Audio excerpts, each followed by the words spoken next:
Author Dan Kennedy Sr. joins us in studio to talk and discuss his book, 247 Days. Dan, thanks so much for being with us. Thank you for having me, Jay. Now, the title is very interesting, 247 Days, and it's about your son, Father Dan Kennedy Jr. Tell us about the title.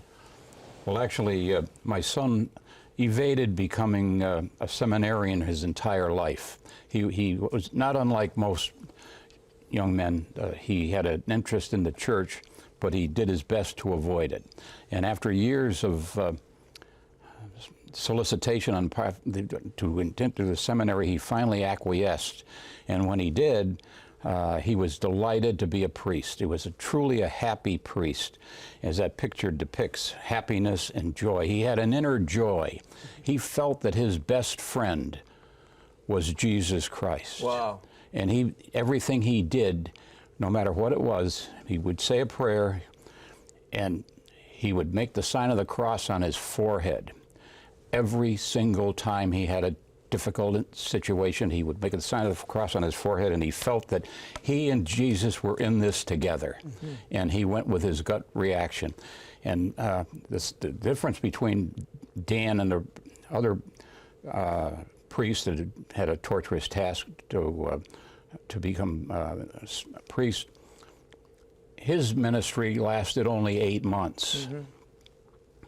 And the 8 months translates into 247 days. That's the title. And that's where the title came from. It's a great title, and it causes you to be curious. And I'm curious about something. Even though Dan was only a priest for 247 days, and I'm sure he made the best use of every single one of them, you had him for all those years as a son. What are some of your greatest memories of Father Dan? Well, the greatest memories is that we only had 5 children, 3 girls, 2 sons. They're typical youngsters. He loved sports. He loved the church. But as a young person, he'd disappear. And Alice would say, "Where's Danny?" And one of his sisters would say, "He's across the street talking with Mrs. Kelly." Or he's across the street talking with Mrs. Clemens. Wherever we lived, we were originally from Western Massachusetts, he's managed to find a widow in the neighborhood that he would visit on a regular basis. Wow, and not just to say hello. He would spend a considerable period of time with them. He had the gift of being able to communicate a love, a concern to other people, young and old alike. And many of his favorites were, well, as a matter of fact, in Needham, he used to serve as an altar boy at Saturday morning mass, and he'd wave to this little old woman who sat in the first pew, and she would smile at him. They became friends.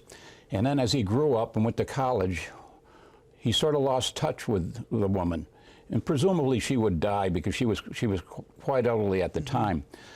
But when he was ordained a priest, surprisingly, she saw a notice in the bulletin that he was saying his first Mass of Thanksgiving, and she attended the Mass, then in her 90s.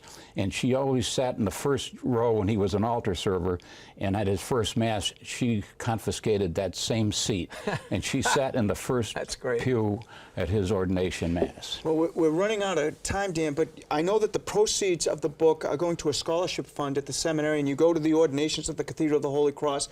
Why do you keep that connection? What is so important about the seminary to you?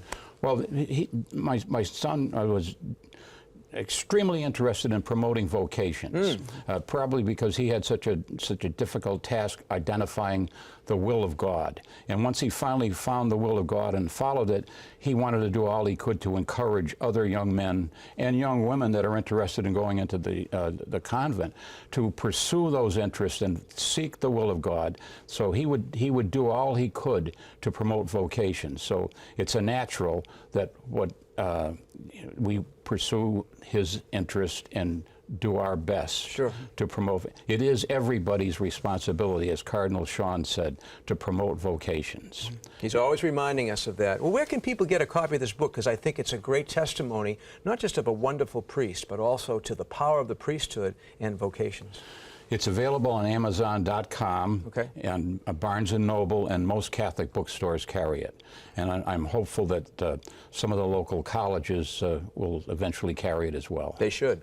Well, Dan, not enough time. I wish we had more. We'll have to have you back again because there's some other great stories we really have to tell, including the cover. But we'll have you back again.